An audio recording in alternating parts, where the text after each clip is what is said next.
한 달 전쯤에 한국에서 있었던 일입니다. 여의도 국회 본회의장에서요, 한 국회의원이 상대당 의원들을 향해 정신 나간 사람들이라고 책망한 일이 있었습니다. 당연히 그 말을 들은 상대당 의원들이 난리가 났죠. 그걸 보면서 저는 이런 생각이 들었습니다. 그 의원의 언행이 잘했냐 잘못했느냐 이걸 떠나서 오죽하면 저렇게까지 말했을까 싶은 그런 생각이 들었습니다. 그래도 그렇죠. 너희들 정신 나갔지? 또는 너희들 어쩜 그렇게 바보 같냐? 라는 말을 들으면 기분이 좋은 사람은 아무도 없습니다. 이런 말을 결코 쉽게 할 수 있는 말이 아니다라는 겁니다. 자, 그런데 여러분, 오늘 본문에서요, 사도 바울이 갈라디아 교인들을 그런 식으로 부릅니다. 그것도 두 번이나 말이죠. 자, 오늘 본문 갈라디아서 3장은 이렇게 시작됩니다.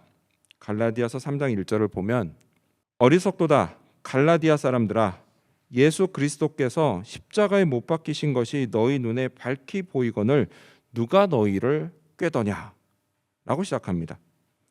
어리석도다 갈라디아 사람들아. 영어 성경을 보면요, 이 말을 좀 더 리얼하게 번역했습니다. 오 foolish Galatians라고 합니다. 오 바보 같은 갈라디아 사람들아 라고 말합니다. 자, 바울이 이렇게 그들을 어리석다고 한 이유는 그들이 믿음으로 구원받은 복음의 진리를 버리고 율법의 행위로 구원받을 수 있다는 가짜 복음에 미혹됐기 때문입니다.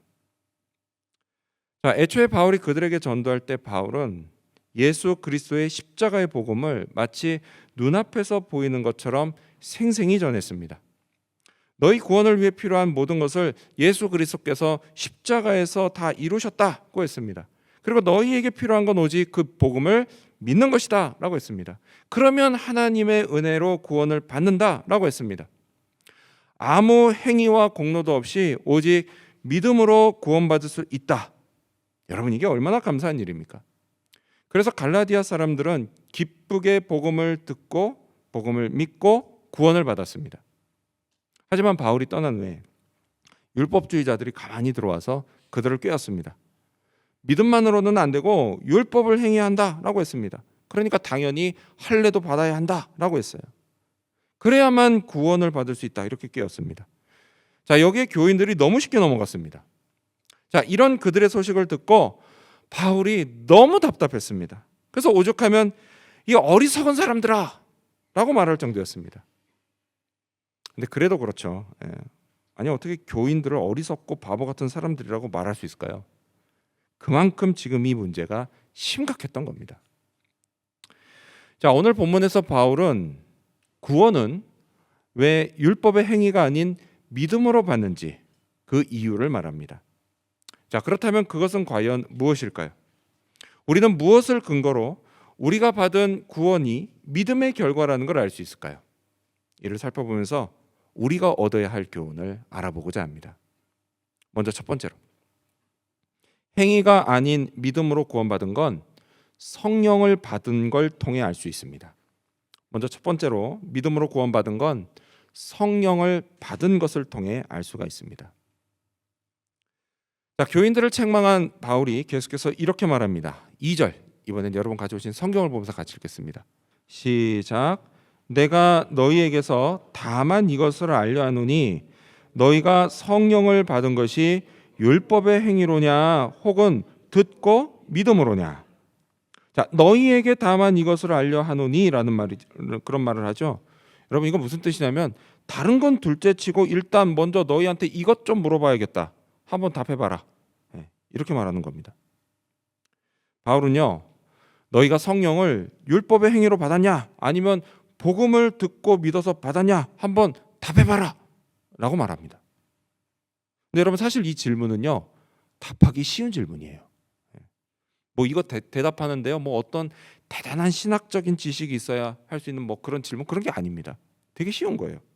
그냥 교인들이요, 자기 경험에 비춰서 얼마든지 답할 수 있는 질문이에요.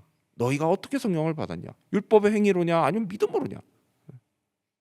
자, 그럼 갈라디아 교인들이 뭐라고 답할까요? 당연히 믿음으로 받았다라고 답할 겁니다. 당연하죠. 여러분 이거요, 오늘 우리도 마찬가지입니다. 여러분 우리가 성령을 어떻게 받았나요? 율법의 행위로 받았나요?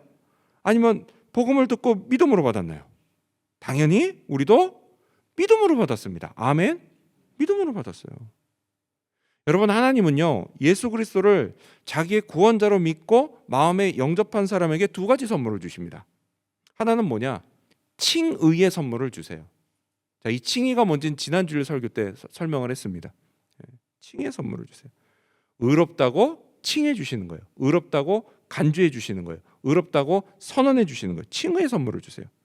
근데 그렇다고 해서 실제로 내가 의로운 존재로 바뀐 건 아닙니다. 여전히 내 안에 죄성이 있어요. 바뀐 거 아니에요. 그런데도 어떻게 해요? 오직 믿음만 보시고 의롭다고 인정해 주시는 거예요. 간주해 주시는 거예요. 선언해 주시는 거예요. 내가 어떤 행위를 하고 또 어떤 공로를 쌓아서 되는 게 아니라 오직 이게 어떻게 돼요? 하나님의 은혜로 되는 겁니다. 여러분 이렇게 칭의는 은혜로 받는 하나님의 선물입니다. 자, 그리고 또 하나의 선물 뭐가 있다고요? 성령을 주시는 선물이 있습니다. 성령을 선물로 주세요. 성령. 여러분 성령은요, 내가 뭘 수고하고 노력한 결과로 얻어내는 건가요? 그렇지가 않아요. 여러분 성령 역시도요, 하나님의 은혜로 거저받는 겁니다. 즉 선물이에요. 선물. 여러분 하나님은요, 이 두 가지 선물, 칭의와 성령을 반드시 함께 주십니다. 그래서 칭의를 받은 사람은 다 성령을 받은 사람이고요, 또 성령을 받은 사람은 다 칭의를 받은 사람입니다. 여러분은요, 예수 그리스도를 여러분의 구원자로 믿으시나요? 예, 그렇다면 여러분도 하나님께 두 가지 선물, 칭의와 성령을 받은 사람들입니다. 성령이요, 여러분 마음속에 계십니다. 여러분 이 사실을 확신하며 사시기를 바랍니다. 자, 다시 본문으로 돌아와서요, 갈라디아서 말씀에 따르면 여러분은 성령을 율법의 행위가 아니라 믿음으로 받았습니다. 아멘. 자, 여기서요, 율법의 행위라고 하는 건 1차적으로는 모세가 출애굽 당시에 시내산에서 하나님께 받아서 백성들에게 전해준 그 십계명, 그 십계명을 비롯한 모든 율법 조항, 그걸 지키는 거, 그거를 의미합니다. 율법의 행위. 자, 그리고 또한 2차적으로는요, 오늘 여러분 손에 다 성경 하나씩 가지고 있죠? 네, 책으로 가지고 계신 분도 있고 앱으로 가지고 계신 분도 있는데, 여러분 손에 있는 성경, 이 성경에 기록된 말씀을 지키는 것, 이것도 의미합니다. 율법의 행위. 그리고 또 뭐가 있느냐? 사람들이 흔히 생각하는 것처럼요, 착하게 사는 거. 여러분 착하게 사는 것도 일종의 율법의 행위라고 볼 수 있습니다. 자, 그렇다면 여러분, 바울이요, 갈라디아 교인들에게 질문한 것처럼 여러분도 성경 말씀을 지키고 또 착하게 살아서 그 결과 성령을 받으셨습니까? 아니면 믿음으로 받으셨습니까? 당연히 믿음으로 받았어요. 믿음으로. 그 이유가 뭐죠? 여러분 그거는요, 하나님이 우리에게 보시는 건 행위가 아니라 믿음이기 때문이에요. 여러분 저는요, 이게 얼마나 다행이고 또 감사한지 모릅니다. 만약 그렇지 않고요, 만약 성경 말씀을 지키고 착하게 사는 걸 보시고 성령을 주신다, 그렇다고 하면요, 솔직히 말씀드릴게요, 저는 분명 죽을 때까지 결코 성령을 받지 못할 겁니다. 그렇게 해서 성령을 받지 못하면요, 성령이 저를 위해서 역사하신 일들도 경험하지 못하고요, 또 성령을 통해 받는 하나님의 축복도 전혀 누리지 못하고 살게 될 겁니다. 여러분 신약 그 복음서를 보면요, 예수님이 제자들에게 성령을 받으라고 하시는 장면이 나옵니다. 우리 스크린 보시면서 같이 읽어볼까요? 요한복음 20장 22절입니다. 시작. 이 말씀을 하시고 그들을 향하사 숨을 내쉬며 이르시되 성령을 받으라. 아멘. 예수님이 제자들에게 성령을 받으라고 하십니다. 자, 그런데 여러분, 이때 제자들이 뭘 잘해서 예수님이 이렇게 말씀하신 게 아닙니다. 율법을 잘 지키고 또 예수님 말씀을 잘 지키고 또 착하게 살아서 이런 말씀하신 게 아니에요. 여러분 혹시요, 이때가 언제인지 아십니까? 예수님이 지금 이 말씀을 하신 이때가 언제인지 혹시 여러분 아세요? 여러분 이때는요, 부활하신 예수님이 숨어있던 제자들에게 찾아오신 때였어요. 여러분 제자들이요, 뭘 잘하기는커녕 예수님을 나몰라라 하고 도망갔던 때입니다. 한마디로 완전히 실패했을 때예요. 근데 그런 제자들을 찾아오셔서 예수님이 성령을 받으라고 말씀하십니다. 이 예수님의 말씀이요, 저에게 얼마나 큰 위로와 은혜가 되는지를 몰라요. 그렇습니다, 여러분. 저나 여러분이나요, 여러분, 우리는 실패할 수밖에 없는 사람들이에요. 성경 말씀대로 다 살아내지도 못하고요, 항상 착하게만 살지도 못합니다. 예수님을 실망시킬 만한 삶을 살 때도 있어요. 하지만 이런 우리의 연약함에도 불구하고 예수님이 성령을 받으라고 하십니다. 하나님이 우리에게 성령을 주십니다. 그 성령의 역사하심으로 실패한 우리를 다시 일으켜 주십니다. 새롭게 하십니다. 그리고 다시 달려가게 하십니다. 이게 얼마나 큰 위로와 은혜가 되는지를 모릅니다. 며칠 전 일이에요. 밤에 잠자리에 누웠는데요, 잠이 오지를 않았습니다. 평소 같으면 곧 잠들어요. 곧 잠드는데 그날따라 유독 와야 할 잠은 오지 않고요, 온갖 걱정과 염려들이 파도처럼 밀려왔습니다. 그래서 억지로 잠을 청했지만요, 도무지 잠을 들 수가 없었어요. 머릿속에 혼돈 근심으로 가득 찼습니다. 속된 말로요, 진짜 죽겠더라고요. 그래도 제가 명색이 목사인데 걱정이 많아서 잠을 못 잔다? 이런 제 모습이 너무 실망스러웠습니다. 예수님도 이런 저를 보면서 진짜 실망하실 것 같았어요. 그러다 문득 기도해야겠다라는 생각이 들었습니다. 그리고 엎드려 기도했습니다. 하나님, 저희 걱정거리들을 다 하나님께 맡겨드립니다. 제 인생의 모든 일들이 다 하나님 손에 있음을 고백합니다. 제 인생을 책임져 주실 줄로 믿습니다. 그렇게 기도하던 중에 마음이 평안해졌습니다. 그리고 곧 잠들었습니다. 하나님 아버지는 기억이 나는데 예수님의 이름으로 기도합니다. 아멘은 기억이 안 나요. 눈 떠보니 아침이더라고요. 여러분, 그날 밤에요, 누가 저를 기도하게 하셨을까요? 성령이세요. 성령. 하나님이 주셔서 제 마음속에 계신 성령이요, 저를 기도하게 하셨고, 그리고 평안을 되찾게 하셨습니다. 하나님은요, 성령을 통해 우리에게 역사하세요. 힘들고 어려울 때마다 성령을 통해서 능력을 발휘하시고요, 그리고 우리를 고통에서 건지십니다. 성령을 통한 하나님의 역사는 여러분도요, 얼마든지 경험하면서 그렇게 살 수가 있습니다. 자, 다시 본문으로 돌아와서요, 바울의 질문이 계속 이어집니다. 5절 스크린 보시면서 읽겠습니다. 5절 시작.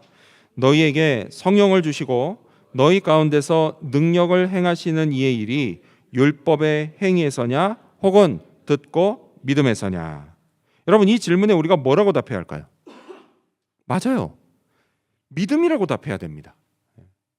우리에게 나타나는 성령의 역사,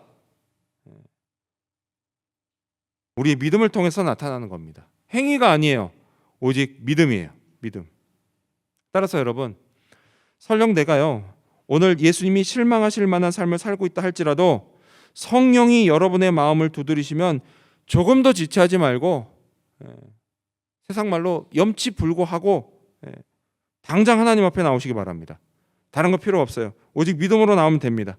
그러면 성령이 우리의 믿음을 통해서 역사하시는 걸 보게 될 것입니다. 이를 통해서 실패하고 넘어졌던 어제와 오늘의 삶을 뒤로하고 다시 일어나서 주님이 축복하시는 내일을 향해서 다시 나아갈 수 있습니다. 그러면 돼요. 주님이 인도하시는 인생길을 다시 걸어가면 됩니다. 여러분, 이 성령의 역사하심을 믿으시기 바랍니다. 우리가 믿을 때 성령이 역사하십니다. 이 사실도 믿으시기 바랍니다. 이러한 믿음으로 성령을 체험하며 살아가는 저와 여러분이 되시기를 축원합니다. 두 번째로, 행위가 아닌 믿음으로 구원받은 건 아브라함 이야기를 통해서 알 수 있습니다. 두 번째로, 행위가 아닌 믿음으로 구원받은 건 아브라함 이야기를 통해서 알 수가 있습니다. 자, 이어서 바울은요, 구약 성경 창세기에 있는 아브라함의 이야기를 합니다. 6절, 여러분 성경 보시면서 읽겠습니다. 시작. 아브라함이 하나님을 믿음에 그것을 그에게 의로 정하셨다 함과 같으니라. 아멘. 자, 창세기 15장을 보면요, 그때 아브라함의 나이가 적어도 75세였습니다. 그리고 아내인 사라의 나이는 10살이 어렸어요. 그럼 몇 살일까요? 맞아요. 65세입니다. 65세. 네, 맞아요. 자, 남편 나이 75세, 아내 나이 65세. 근데 그때까지 자식이 없어요. 자, 나이가 이쯤 되면요, 자식이 생길 거라고는 희망 있을까요? 없을까요? 없는 게 당연합니다. 없는 게 당연. 네. 자, 근데 그러던 어느 날 하나님이 밤중에 아브라함을 부르십니다. 그리고 하늘의 별들을 보여주세요. 그리고 이렇게 말씀하시죠. 아브라함아, 저 별들이 모두 몇 개인지 셀 수 있겠니? 너의 자손들이 말이야 저렇게 많아질 거야 라고 말씀하십니다. 아브라함이요, 이 말씀을 믿었습니다. 그건 곧 하나님을 믿은 거였어요. 자, 인간이 볼 때는 도저히 불가능한 일이지만 하나님이라면 얼마든지 하실 수 있다고 믿었던 겁니다. 하나님이요, 이 아브라함의 믿음을 보십니다. 우리 스크린 보시면서 같이 읽어볼까요? 창세기 15장 6절입니다. 시작. 아브라함이 여호와를 믿으니 여호와께서 이를 그의 의로 여기시고. 아멘. 그래서 어떻게 하셨다고요? 하나님이 아브라함을 의롭다고 인정하셨습니다.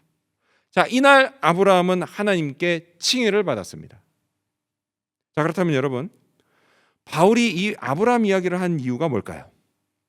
여러분, 그거는요, 칭의는 율법의 행위가 아니라 믿음으로 받는 것이다 라는 사실을 증명하기 위해서였습니다. 여러분, 이 당시 율법주의자들은요, 모세의 율법을 신봉했습니다. 그래서 교인들을 미혹할 때 모세의 율법을 앞세웠어요. 모세의 율법에 그렇게 되어 있으니까 반드시 율법을 지켜야 한다라고 했습니다. 또요, 이방인이 아브라함의 자손이 되기 위해서도 반드시 율법을 지켜야 한다라고 했습니다. 그러니까 뭐 할례는 당연한 거였어요. 예. 그래야 아브라함을 통한 축복을 받을 수 있다라고 했습니다. 자, 율법주의자들이 이런 식으로 미혹했기 때문에요, 바울이 구약 성경에 나오는 아브라함의 이야기를 했던 겁니다. 먼저 그들이 그토록 신봉하는 모세, 이 모세보다 무려 430년이나 앞서서 아브라함이 이미 믿음으로 하나님께 의롭다 하심을 받았다, 이걸 말합니다. 여러분, 그때는요, 율법이라고 하는 게 존재하지도 않았습니다. 따라서 칭의를 받고 구원을 받는 거요, 율법의 행위가 아니라 오직 믿음으로 받는 거였습니다. 이 진리를 성경 속 아브라함 이야기를 통해서 증명한 겁니다. 할례도 마찬가지예요. 할례도 아브라함이 할례를 받았을까요? 안 받았을까요? 막 어려운 문제 풀다 갑자기 쉬운 문제 나오면 순간 답이 안 나오죠. 네. 여러분, 아브라함이 할례를 받았을까요? 안 받았을까요? 저는 여자라서 잘 모르겠는데요. 네.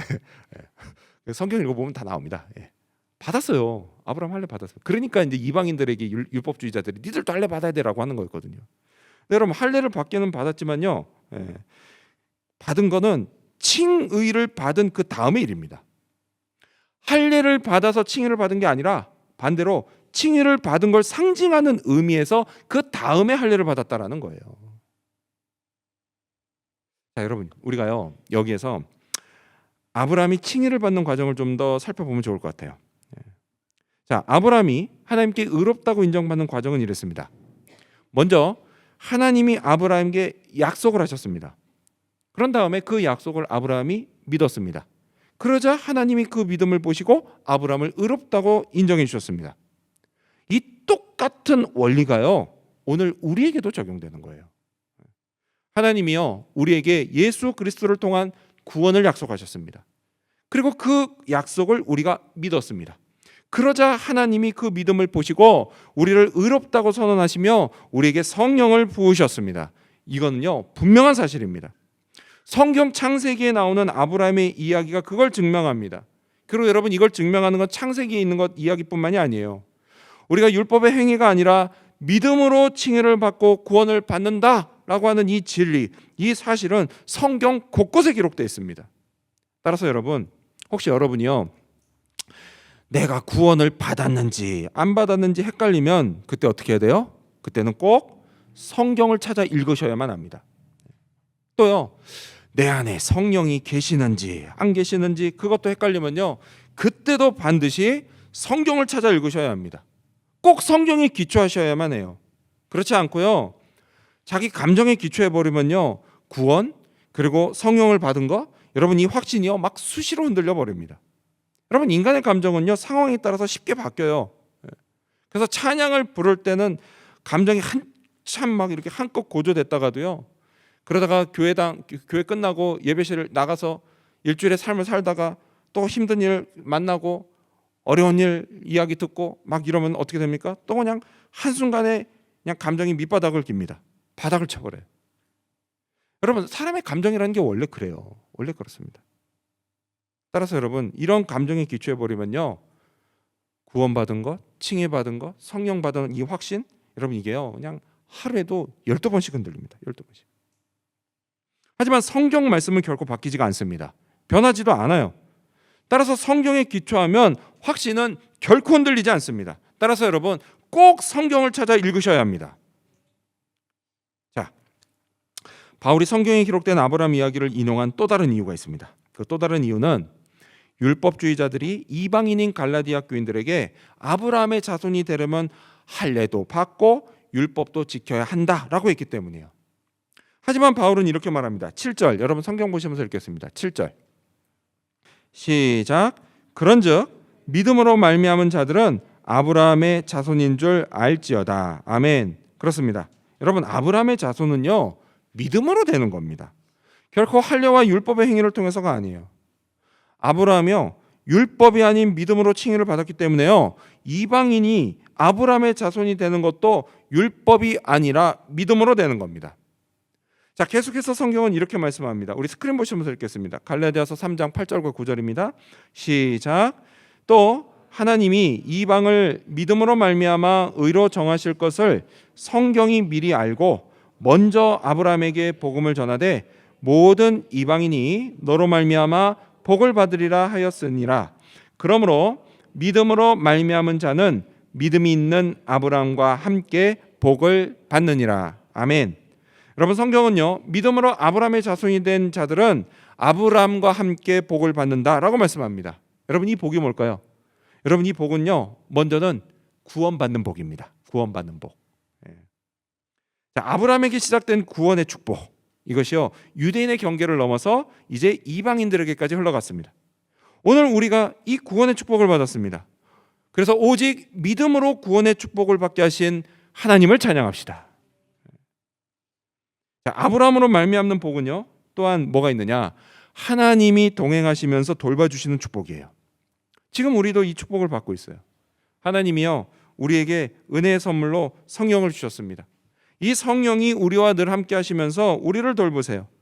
때를 따라 능력을 발휘하시고 필요하면 기적도 일으키십니다. 그래서 흔들리는 우리의 마음을 붙잡아 주십니다. 절망스러운 상황에서도 여전히 내일의 희망을 보게 해주십니다. 길을 잃고 방황하지 않게 우리의 인생길을 인도해 주십니다. 여러분, 이게 얼마나 감사한 일인가요? 따라서 여러분, 우리를 성령으로 축복하시는 하나님을 찬양합시다. 하나님의 사랑에 감사합시다. 하나님의 은혜를 늘 기억하며 살아갑시다. 꼭 기억하십시오, 여러분. 여러분, 우리는요, 복을 받은 사람들입니다. 이 사실도 믿으시기 바랍니다. 이러한 믿음으로 살아가는 저와 여러분이 되시기를 축원합니다. 마지막 세 번째로 성령과 축복은 예수님 안에서 받습니다. 마지막 세 번째로 성령과 축복은 예수님 안에서 받습니다. 14절, 여러분 성경 보시면서 읽겠습니다. 14절 시작. 이는 그리스도 예수 안에서 아브라함의 복이 이방인에게 미치게 하고 또 우리로 하여금 믿음으로 말미암아 성령의 약속을 받게 하려 함이라. 아멘. 자, 바울은요, 아브라함의 복과 성령의 약속은 그리스도 예수 안에서 받는 것이다 라고 말합니다. 여러분, 이 때문에 우리는요, 꼭 예수님 안에 있어야 합니다. 어떻게요? 믿음으로 말이죠. 믿음으로. 자, 이에 반해서 율법의 행위를 따라 사는 사람은 이렇게 됩니다. 10절도 이어서 읽겠습니다. 여러분 성경 보시면서 10절 시작. 무릇 율법 행위에 속한 자들은 저주 아래에 있나니 기록된 바 누구든지 율법 책에 기록된 대로 모든 일을 항상 행하지 아니하는 자는 저주 아래에 있는 자라 하였음이라. 아멘. 율법의 행위를 따라 사는 사람은 어디 아래 있다고요? 저주 아래 있다라고 합니다. 여러분, 이 저주가 뭘까요? 여러분, 이 저주는요, 1차적으로 정죄받고 영원한 죽음에 처하는 걸 뜻합니다. 율법의 행위에 속한 사람은요, 죄 문제를 해결하지 못합니다. 그렇기 때문에 죽은 후에 반드시 하나님의 심판을 받고 지옥에 떨어지는 영원한 형벌을 받습니다. 무섭죠? 사실 우리는 이거 되게 무서워합니다. 이게 뭔지 아니까. 근데 여러분, 현대인들은요, 요즘 사람들은 지옥을 별로 무서워하지 않는 것 같습니다. 왜 그런가 하고 생각해 봤더니요, 판타지 영화를 너무 많이 봐서 그런 것 같아요. 너무 아름답게 그려줍니다. 재밌게 그려주고요. 특히 그래서 우리 어린 학생들과 또 우리 젊은 청년들이 그런 것 같아요. 죽음에 대해서도 그러잖아요. 죽음을 너무 먼 일처럼 생각합니다. 하지만 여러분, 청춘은요, 결코 영원하지 않습니다. 세월이 지나서 뒤돌아보면요, 시간이 어쩜 그리 빨리 갔는지를 모릅니다. 살다 보면 어느 한순간에요, 죽음이 내 코앞에 와 있다라는 게 직감이 됩니다. 딱 그런 때라도 내 죄 문제의 심각성을 빨리 깨달아서 돌이켜야 되는데, 그러지 않고 그냥 계속 무관심한 채 살다가요, 어느 한순간 정말 그 죽음이 나를 찾아오는 때를 맞이하게 돼요. 그땐 이미 늦었습니다. 그땐 내 맘대로 되지 않아요. 나중에 믿지 뭐. 그땐 내 맘대로 되지 않습니다. 따라서 여러분, 성령이 나를 깨닫게 하셨으면요, 1분 1초라도 빨리 죄 문제를 해결해야 합니다. 근데 그렇다고 해서요, 율법의 행위로 해결하겠다 이런 생각은 절대 하지 마십시오. 또 성경 말씀 지켜서 해결하겠다 이런 생각도 하지 마십시오. 착하게 살아서 해결하겠다 이런 생각도 결코 하지 마십시오. 그런 방법 틀린 거예요. 무조건 불가능합니다. 그 이유가 10절에 나와 있어요. 10절. 여러분이 읽었던 10절. 10절 한번 다시 보시겠어요? 자, 이 10절을 보면요, 두 개의 단어가 눈에 띕니다. 하나는 모든이고요, 다른 하나는 항상입니다. 그래요. 율법의 행위든 성경 말씀을 지켜서든 착한 행실을 통해서든 모든 행위와 말씀과 행실을, 그것도 항상 행하고 지키고 실천해야만 합니다. 그게 가능한 일이에요? 불가능한 일이에요. 따라서 이런 방법으로는요, 모든 인간이 저주 아래 놓일 수밖에 없습니다. 오직 뭐밖에 없어요? 믿음밖에 없어요. 믿음밖에. 한편 바울은요, 그가 예수님을 처음 알았을 때요, 예수님도 다른 인간처럼 저주 아래 놓인 존재라고 생각했습니다. 그걸 바울이 고린도후서에서 이렇게 표현해요. 고린도후서 5장 16절을 보면, 비록 우리가 그리스도도 육신을 따라 알았으나 이제부터는 그같이 알지 아니하노라 라고 말합니다. 그리스도를 육신을 따라 알았다라고 말해요. 여러분, 이거는요, 예수님을 죄로 죽을 수밖에 없는 저주받은 존재로 알았다 이런 뜻입니다. 근데 정말 그랬어요. 정말. 여러분, 바울이 볼 때, 예전 사울일 때, 그때 그 사울이 볼 때 예수님은 저주받아 죽은 자였습니다. 그걸 증명하는 게 뭐예요? 나무로 된 십자가에 달려 죽은 거예요. 율법에 따르면요, 율법에는 저주받은 자는 나무에 달려 죽는다라고 돼 있어요. 그렇기 때문에 그 저주를 받아서 죽은 예수를 자기들의 구원자로 믿고 또 하나님으로 믿는 그리스도인들, 진짜 이상한 사람들로 보였던 겁니다.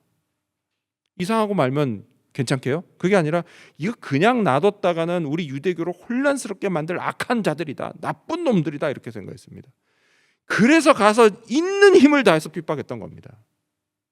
바울은요, 그게 하나님을 위한 일이라고 생각했어요.